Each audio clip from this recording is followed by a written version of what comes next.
Good morning and welcome to the head coach's press conference for the 108th Rose Bowl game presented by Capital One Venture X. The format for today's press conference, we will start with a statement from each head coach and then go to questions. If you have a question, raise your hand. We have mic runners that will bring a mic to you. They will be disinfecting the mics between questions. Please state your name and affiliation before you ask your question. At the end of the press conference, we'll have a photo op with both coaches and the trophy. They will stand up there. And we will start with a opportunity for the cameras in the back to get the shot. So we ask everyone to sit down in front. And then we will have an opportunity for the photographers in front. Also, if you could, in your stories today, please recommend that fans arrive early. We're expecting long lines at the gates this year due to the vaccination or negative test protocols. So with that, we're going to go ahead and get started. We will start with Coach Day, just with an opening statement. Thank you. Had a wonderful week so far here in Los Angeles. The Tournament of Roses has been excellent hosts, and we've been really appreciate them bringing the Ohio weather here to Southern California here too. So we've been felt right at home with some of the weather the last couple of days, but we saw the sun out today, so we're excited to get back out in the field and have a great day of preparation. It's been a great opportunity for our guys over the last month to really practice, for the young guys to build some momentum as we head into this game, and then obviously into the off season of next year. And then for our older guys, really want to finish this season the right way. So so far it's been a really excellent week of preparation. Our guys have been practicing hard and looking forward to the game. Yeah, to echo what Coach Day said, we're elated to be here. Rose Bowl committee has done a terrific job. Obviously, they've been doing this a long time, and it's been a great week. Our kids have really enjoyed it. We've been working a long time to get here. We got in the league 11 years ago in the Pac-12 into Power 5 football, and it's been a long, hard journey, but our guys got it done this year, and this is what we've been shooting for, like I said, for a lot of years. And so we're excited about the opportunity to play Ohio State. Great football team, great program, steeped in tradition. Just one of the top programs in the country year after year. And so our guys are excited, and hopefully we get a great game on Saturday. All right, we're going to go to questions here. We'll start down here on the left. That's questions for Coach Day. This is Austin Ward from Lettermen Row. Ryan, when you look at the injuries and opt-outs and everything else with your roster right now, is the size, are you comfortable with that going into a game tomorrow? Yeah, I think certainly we've had our adversity over the last month, but what a great opportunity for some of our younger guys to come in and start this thing off the right way. Certainly at receiver, that's going to be a great opportunity for them. And we've talked about it before. There's a good portion of this team that'll be coming back next year. So what a great opportunity for them to play in this game, and certainly against a very, very good team in Utah. I mean, the way that they played down the stretch and how they've played together and playing complementary football, and certainly a tremendous amount of respect for Coach Wittingham and what he's done with not only in his career, but certainly this year with this team and all the things that they've been through. So it's a big challenge for our guys, and what a great opportunity for them at the end of the year. Really two things: for the younger guys to build momentum, but for the older guys to end this thing the right way. And but no, to answer your question, we feel like we got plenty. All right, we're going to stay here on the left side. Ryan Roballer, Columbus Dispatch. After 5 weeks of listening to what happened at Michigan and the finesse versus force, that whole idea, do you sense there's a chip on the shoulder of your team? And in 5 weeks, is that enough time to improve on the things that maybe happened in that game? We'll find out. I mean, that's obviously, it doesn't take an expert to figure out what we need to do, really focus on here over the last month. And I think that the practices have been really good. They've been spirited. They've been physical. There's been a lot of progress made, but the ultimate test will be on Saturday. All right, there's a question in the back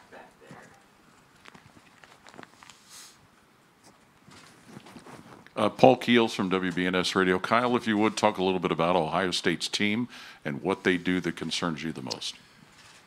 Everything. I mean, their offense is terrific. Outstanding players across the board. One of the most explosive offenses in the country. The quarterback is tremendous, leading the nation in QB rating, which the statistical analytic by ESPN, which in my opinion is the most accurate barometer of how your guy is playing. Solid on defense. Just like I said, no weakness. I mean, they got players at every level, and they play hard, and they're well coached. All right, we're going to go back to the left side in the front here.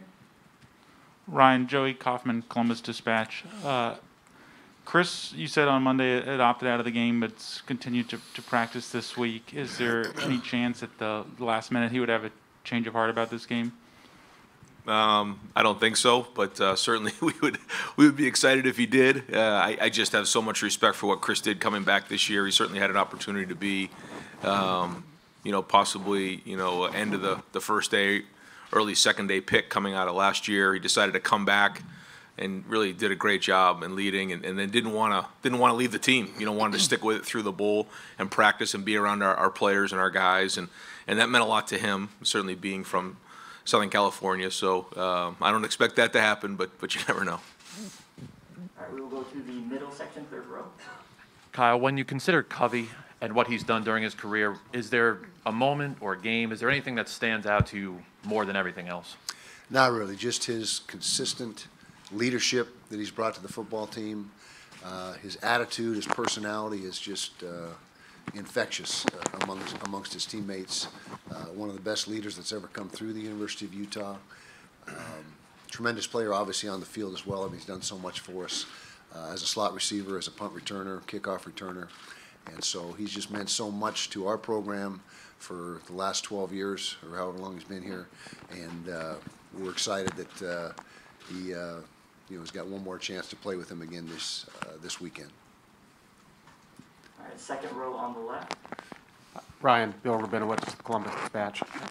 There were several guys who didn't practice. I know the availability report's coming out, but could you give any kind of update on Seven Banks, Antoine Jackson, Marcus Williamson, Cody Simon, anyone else that might be missing? Yeah, there's a few guys in there that are sort of game time decisions. And instead of getting into all of those guys, we'll handle it with the availability report, and some of those guys will be game time decisions, as it comes through towards the end of the week and closer to the game. All right, front row on the far right. Tim May, Lettermen Row. Ryan, just the receivers, the young receivers in particular, who's kind of jumped out at you this month, and the fact that they know they're going to play and play a big role, how has that changed maybe even their practice habits, et cetera? Well, I think they've all been practicing well and hard all year. When you look at Julian and Marvin, Emeka, certainly Jackson's had a tremendous year.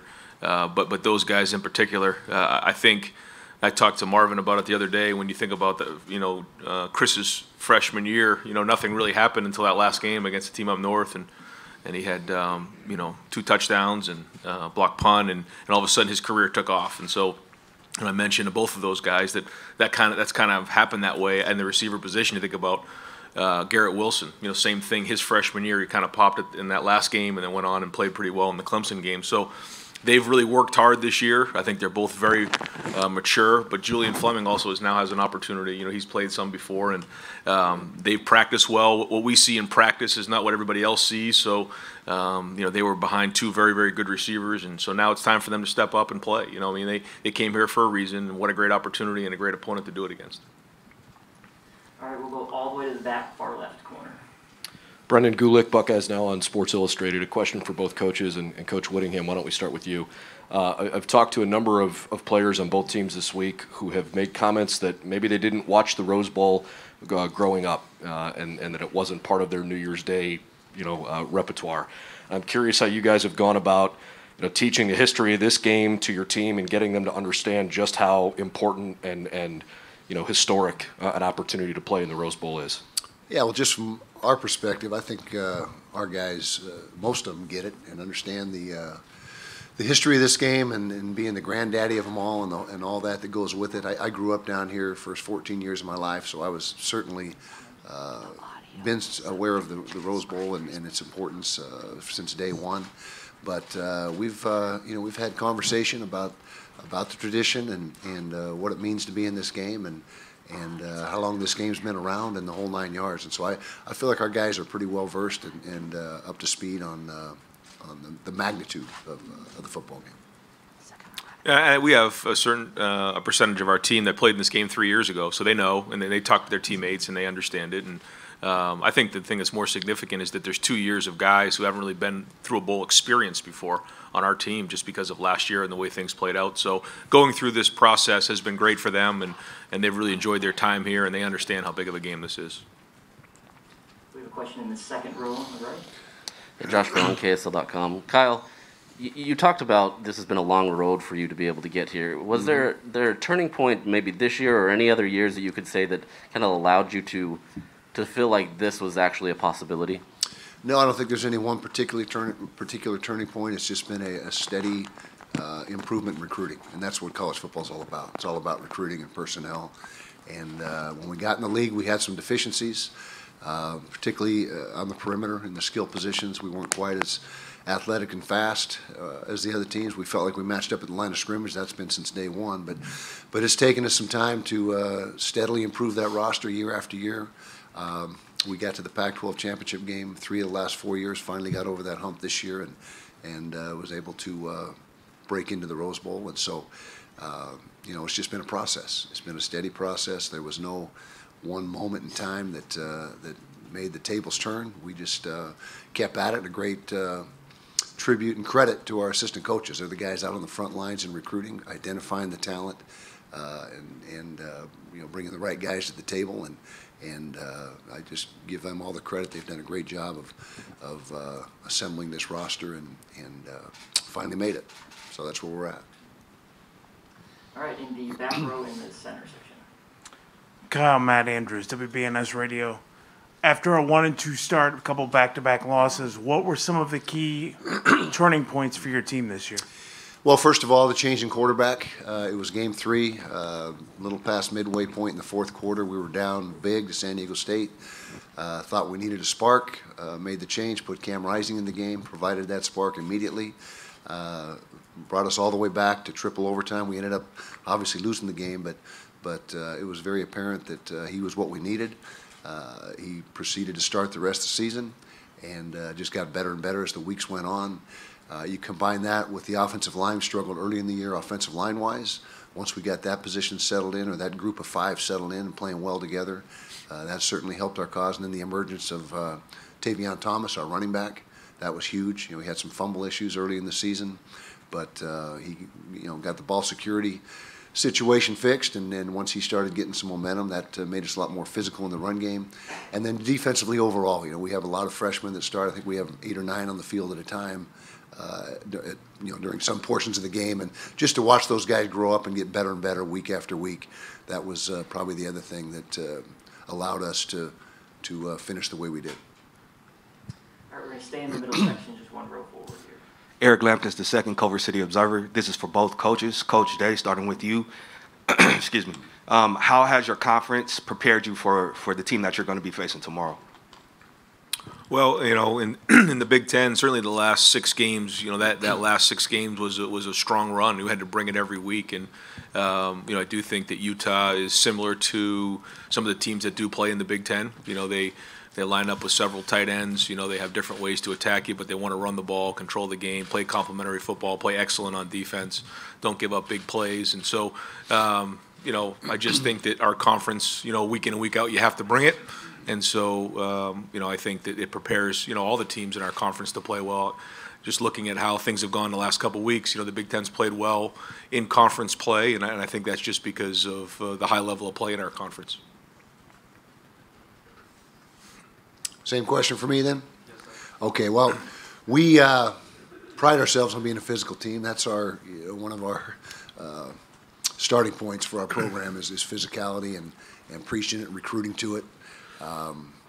And so we feel like we, the Big Ten obviously is a physical conference, and so we feel like, whenever we play, teams from either the Pac-12 or other conferences, we do match up well at the line of scrimmage, as I mentioned earlier, and that's where it all starts. I mean, if you can match up on both sides of the line of scrimmage, you always have a chance, and we feel that that's been a strength of ours for a lot of years. All right, we'll go to the far left here from. For Coach Day, question for you. Obviously, Garrett Wilson and Chris Olave are obviously going to be absent here. What kind of coaching has been put in for Jackson Smith-Njigba? Just to understand that it's not going to be the same as it has been for him, and quite possibly could face some double teams, could get frustrated if he's not getting the football and have to fight through a lot of contact. Just what kind of coaching have you guys put with him to say you're going to have to go extra, work extra hard to get open, et cetera, to make plays in this game? Well, I think we've actually done just the opposite of that. He believes in his teammates and he relies on his teammates. And I think, in situations like that, if you try to do too much, you can get yourself out of whack and you can get yourself frustrated. He just needs to do what he's done all year, which is play within himself and believe in the guys around him. We have a really good running game, and Trey and Mayan and the guys of Master. He's got really good, talented running back crowd there, and then obviously at receiver, you got to believe in the guys that are in your room. Certainly Ruckert and Mitch and Cade and those guys at receiver had a really good bowl practice. So he's got to believe in the guys around him, and CJ just has to take what's there. You can't just get. And that's not, we've never done that before, where you just kind of pick one receiver out and throw it. You're going to take what the defense gives you. So, Jackson's had a very good preparation to this bowl, and I expect him to play well. All right, we're going to go to the far right front row. Tim May, Lettermen Row again. For both of you guys, I was wondering if you've had a relationship with Urban Meyer in your past and your coaching. What is something that still resonates with you? Maybe one thing that you still take from that relationship, one way or the other. I've got another question for Ryan Day after that. Okay, well, first of all, I had an opportunity to work for 2 years under Coach Meyer. I was his defensive coordinator. And it was kind of a weird situation. I had been at the university, 7 or 8 years.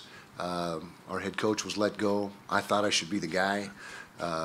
Urban got the job. Turned out to be the best thing that ever happened to me as a football coach, because after 2 years with him, I realized that I wasn't ready 2 years prior, and it was a great learning experience. I would say the one thing, if you had to peg it now or pinpoint one thing, I would say his complete organization of the entire program, just on a day-to-day basis, mapping out, the entire year. Nothing was left to chance. Everything was organized meticulously, and that really is the thing that I took away, is just how he day-to-day ran the football program, just from an organizational standpoint. Yeah, I would echo what Kyle said, and I thought very unique that Coach and I both, were handed the whistle after the game and took over for Coach, and I would agree with him. Just the overall organization of the whole program, certainly in recruiting and the way he drives the coaches and drives recruiting on a daily basis, and has a great feel for the team and what the team needs at that moment, and motivation. I think were the things that I took the most from him. Real quick follow-up for both of you. Are you both of you surprised the way things went this year for him? I mean, what do you think didn't resonate that resonated with you guys? Well, he is one heck of a football coach. I got all the respect in the world for him. Owe him a lot. What any success we've had since he's been gone is a lot of it attributed to him, and so I can't speak for what went on there. It just seemed to snowball and kind of get away from him. But he is a terrific football coach, and that's pretty much what I have to say about that. Yeah, and I'll echo again what Kyle said there. And Ryan, obviously middle of the defensive line, Haskell's skipping the game. Antoine Jackson, I don't know if he's going to be available or not. Doesn't appear to be. But just how have you challenged those other guys in the middle, like Jerron Cage, Tyleek Williams, et cetera, about the challenges coming? Well, like any game, but very important for a lot of reasons in this game, certainly how physical Utah plays. The challenge has been set forth to win up front and to be physical in this game. That's nothing new. That's not groundbreaking, but it certainly has been an emphasis and always is an emphasis. But yeah, we are down a couple guys, but we have plenty of guys in there. And so for the coaches, the leaders, and the players, the challenge has been set forth, and now it's time to go put it on the field on Saturday. All right, we'll move to the left side here, second last row. Ryan, Nathan Baird, Cleveland.com. Obviously, in the midst of bowl preparation, you also hired another member for your staff. In the process of any of this, did you talk to Jim Knowles about this matchup, have him look at anything, just a phone call, a text, anything like that? And additionally, how did you sort of use this last stretch, I guess, as like a staff evaluation period or staff development period? And what did you want to see maybe from your coaches as far as preparing for this game? Well, yeah, decided that with Jim, this is just going to be something that we start after the bowl game, and kind of inappropriate, I think, to even have any type of input coming from the outside. You just don't know the situation. You don't know the scheme up to that point. There's just a lot of things when you step into a situation that is very difficult. So we just decided that we'll start fresh on the second, and still trying to figure out what that mix of guys is going to be moving forward, and that's going to be important for our team. But our job is to put our guys in environment to be the most successful, and that's my job, is to do that and surround them with that. So that's what we'll do here. All right, we'll stay on the left side here in the Jacob Benj with the Lantern. Ryan, we've talked with a lot of your players this week, and they mentioned how they want to end the season on the right note. They want to get that bad taste out of their mouth, per se. How important would it be to you and Ohio State to play well in the Rose Bowl and end the season on the right note, like they mentioned? Right, very, very important. And we said there was three things we want to do when we got here. One is to win the Rose Bowl, and that's the first thing. That was our first goal. Second thing is to represent Ohio State in a first-class manner, and the third thing is to enjoy this week. And we've done that. I think the guys have enjoyed it. It's the first time in a couple years we've been able to enjoy a bowl week, and there's a reward for that. A lot of hard work's been put in, and so winning this game would be important for those two reasons I mentioned before. One, for the older guys, send them off the right way, like you mentioned. 11-2 with a Rose Bowl win would be a big deal. And then secondly, for the young guys, building momentum, some guys who are now going to have to step up in this game into the offseason into next year. We have a question on the right side. Kyle, they're bringing the moment of loudness to the Rose Bowl. What does that moment mean for you and your team every time it comes on? Yeah, well, it's been incredible. We've had that at our stadium all season long, then we had it in the championship game. And to be able to honor our two players that we lost in that fashion has been terrific. I get choked up every time I go through it and experience it. And it's just a great way to keep their memory alive. Our team is excited about it and really looks forward to it. And so I'm glad that we were able to bring that to the Rose Bowl, because I guess there was some question whether or not we were going to be able to do that, but thankful that we're able to implement that one more time, at least one more time this season. Keep it on. Up front here on the left. Yeah, Coach. Steve Hellwagon again with Bucknuts at 24/7. My question, just the raw numbers here, as we understand it, Ohio State sold 13,000 tickets and Utah sold well over 30,000, and whatever the balance is going to be, just it seems like you're walking into a little bit of a hornet's nest here potentially tomorrow. Just what have you guys talked about dealing with noise? I mean, it could be, instead of a typical neutral site where it's 50-50, it may be hard for you guys to get your signals. I don't know. What are you guys thinking about in terms of that? Yeah, we've said that we have to prepare for everything. When you come on a bowl trip like this, you're not sure what that's going to be like, and so we said we have to prepare for everything. Whether it's 50-50 or in our favor, or it's like being on the road. And so we'll do the best we can, and we've prepared for all of those scenarios. We'll stay on the left side here, second row. Bill Rabinowitz again in the Columbus Dispatch. Ryan, could you address, and Kyle too, I guess, your COVID situation? Have you had any cases? Is that going to affect anything with this game? Very typical to what this season and really probably the last couple months has been. There's been a few isolated incidents here and there, but we feel strong going into the game that we'll have a full roster ready to go. Did you say Bucknuts? Was that the last one? That's awesome. All right. It's one of about 15 coaches. Okay, gotcha. Okay. They keep going. Great. COVID, no issues, knock on wood. We seem to be in really good shape there. We have time for a few more questions if you want to raise your hand if you have any. Let's go to the far right side here, front row. Yeah, Ryan, C.J. Stroud, before he was a Heisman Trophy finalist and after, have you seen any change in him? What has been the biggest change that you've liked in him through the season up to now? Basically asserting himself as a leader, et cetera. But what have you seen just sort of like changing him as this year's gone along? I could probably talk on that for a while. You're talking about somebody who went into the season without throwing a college football pass, playing in a road game at Minnesota. Everything was a first for him, and as he went along, had to deal with his first first interception, first loss, first win, and then as season went on, he built and got stronger and stronger. And then certainly over the last month, you could see just even more of a maturity and a different look in his eye coming off of the last game. So it's going to be fun to see where it goes from here. But certainly, I think he is in a different place than he was certainly a month ago, and obviously 3 and 4 months ago. We'll go to the middle section here, third row. Dan Hope from 11 Warriors for Ryan. It looks like, Cody Simon's been out for you guys.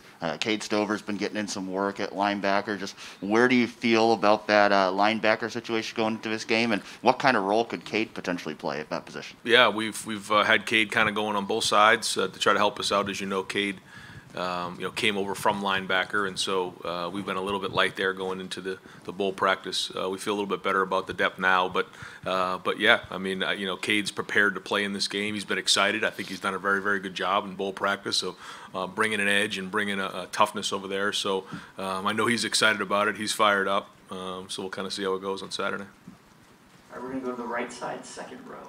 Trevor on KSL Sports. Kyle, seeing that, some of your guys, Devin Lloyd, Nick Ford, some Southern California guys playing their last game in this Rose Bowl, what does that mean to you to see them go out in this way to play their last game in the Rose Bowl?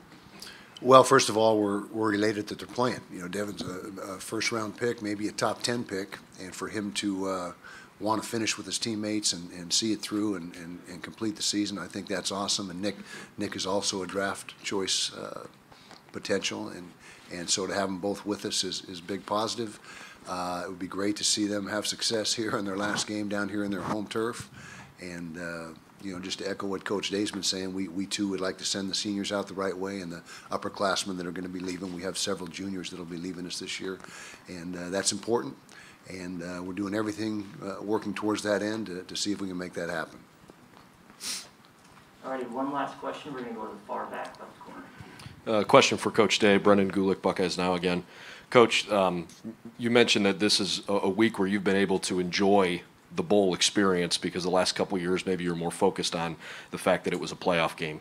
How have you been able to kind of manage your time this week, balancing the celebration that this week is with recognizing that this could also be the first step toward what you're hoping to accomplish next year?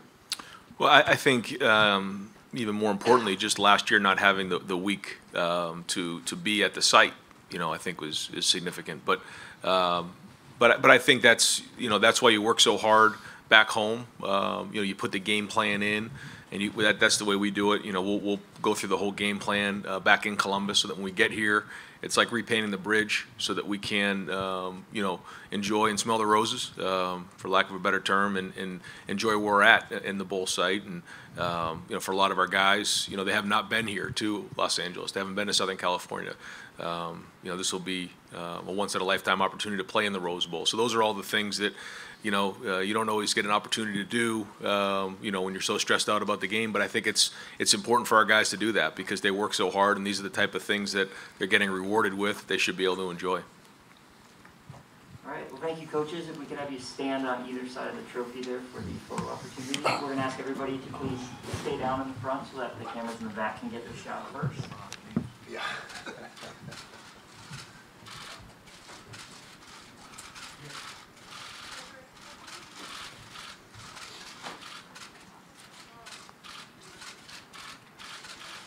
All right, if everybody's good in the back, we can have the photographers. If you need to stand up in the front, you can go ahead.